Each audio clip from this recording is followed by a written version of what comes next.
అన్నం బెట్రా. అన్నం కావాలి. అన్నము ఎక్కడుంది? నువ్వు తెచ్చేసిన బియ్యం కట్ల ఇంట్లో ఉన్నాయా? పాపం పిల్లలు స్కూల్ నుంచి ఆకలితో వచ్చారు, అన్నం పెడదామంటే ఇంట్లో అన్నం లేదు. ఆ పావని అమ్మ టయానికి బట్టి పిల్లలకి అన్నం పెట్టాను, కడుపు నిండింది. స్కూల్ ఫీజు కట్టకపోతే రేపటి నుంచి స్కూల్కి కూడా రావద్దన్నారంట పిల్లల్ని. నువ్వేమో బాధ్యత లేకుండా ఇలా తాగి తిరుగుతున్నావు. చదివి ఉద్ధరించేది ఏమి లేదులే కానీ 4 ఇళ్ళ పాస్ పని పంపి 10 రూపాయలు సంపాదించుకొస్తుంది. ఛీ, అంత చిన్న పిల్లతో ఇళ్ళలో పనులు చేపిమంటున్నావా?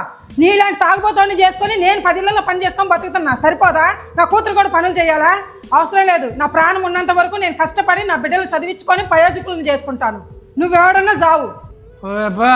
నీలాంటి దాన్ని ఎవరు బాగా. కుటుంబాన్ని పోషించాల్సిన మగాడే ఇలా తాగి తిరుగుతూ ఉంటే ఆ కుటుంబం పరిస్థితి ఇలా ఉంటుంది. బాధ్యతల్ని మర్చిపోయి మీ కుటుంబాలని ఇలా రోడ్డుకేయకండి ప్లీజ్.